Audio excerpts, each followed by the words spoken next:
पनीरची भाजी. पनीरला तळणार आहे का या तेलात? नाही, तसंच लाड.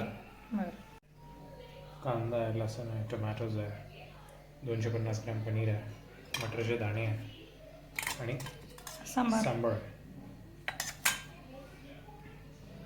लसूण मी ठेवला आधी तो त्याच्यात याच्यात का बरं? एक्स्ट्रा का बरं? असंच उद्यासाठी ठेवून देत असते मी. याच्यात हो. खराब नसतो मग काय? नाही ठीक आहे बा. नाही, आज निवडून ठेवायचं जास्त. आणि याने करू का? नाही, चम्मच घे ना दुसरा. हां तो.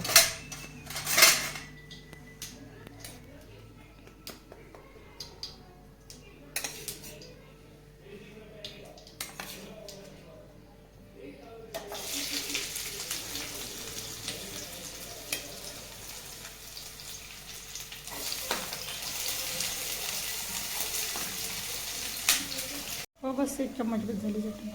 मग टाकली होती ना 1 चम्मच. हो बसू दे ना, मग जास्त तिखट होती ना भाजी. हळद कमी टाकायची. ओके. हो.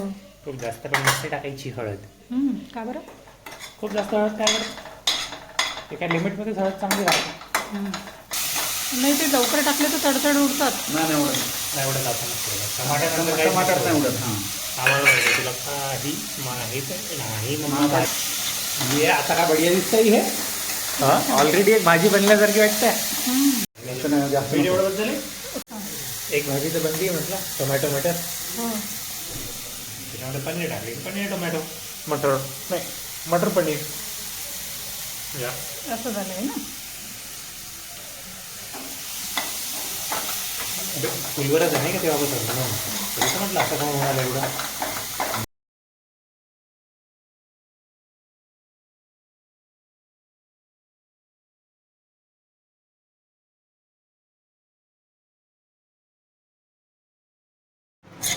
आणि ही बनली आपली मटर पनीर सुखा अशी भाजी.